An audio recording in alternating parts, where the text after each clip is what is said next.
iyong banal na ngalan. Amen. Thank you, Secretary Manny Piñol, of course, our dear Mayor, Isko Moreno Dumagoso, and Vice Mayor Chia Tienza, and to all our guests mula sa market, of course, our Director, Joey Lison, and to everybody here, magandang umaga po sa inyong lahat. Sa araw na po, binibigay...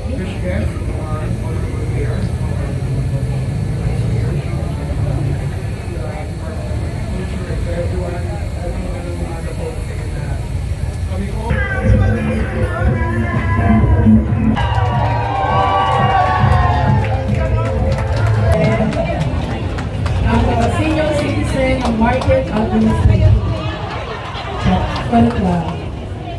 Maraming salamat sa inyo. Maraming salamat. Kailan yung performance nyo? Para sa inyong practice? Ang naman po natin ang Market Administration Office. At this point, ladies and gentlemen, Mahiwalay COVID pandemic. We held a bigger event, bigger than this today. Pero understandably, at that time, I was the Secretary of the Mindanao Development Authority.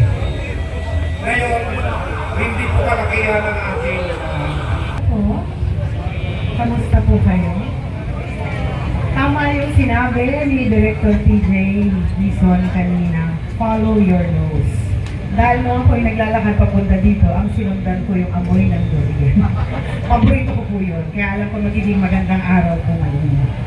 Pero bago po lahat, gusto ko muna bumati sa ating napakagaling na alkalde si Isko Moreno Dumagoso, ang former North Cotabato Governor and Agriculture Secretary, Sir.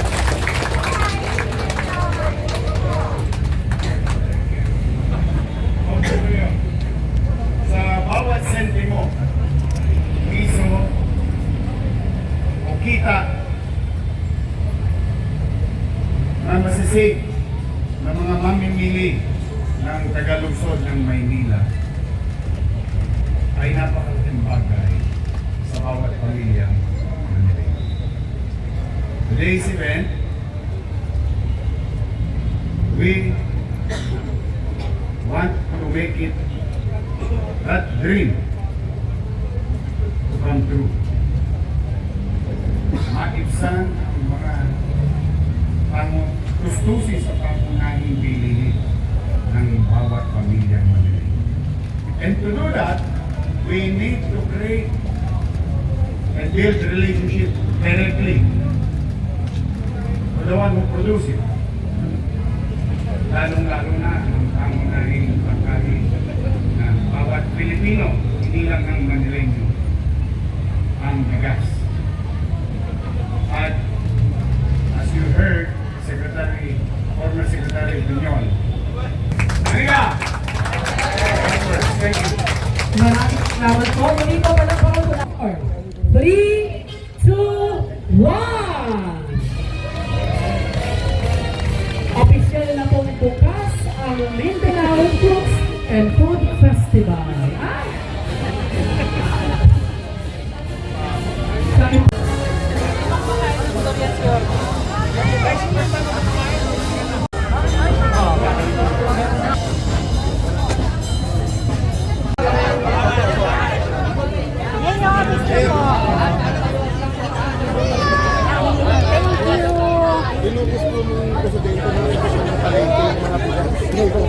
Binili lahat.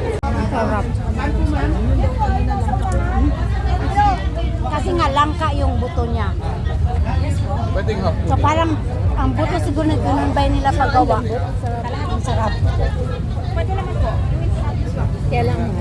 Magkano po siya? 500? Kahit dalawa. Ano yung sorpid? Anong combination niya? Ang alin po? Ito po, durian lang po yan. Durian talaga. Ito po yung buto po. Dito po ilalagay. Iwan lang po yung buto. Magkano kilo niya? 500 per kilo. Saka patry din po ito. 50 pesos per kilo. Try natin yan. Uy, chupa-chupa.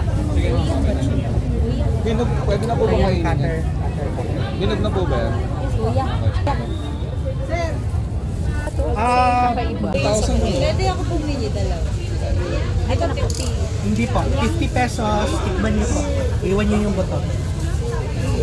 Magkano po ba sa akin? Kahit 100 na lang. Wala kayong barya. Sige, ako magbabayad. Ano, attorney, dalawa tayo tikim. 50 lang po. Pero iwan niyo yung buto. Ito po.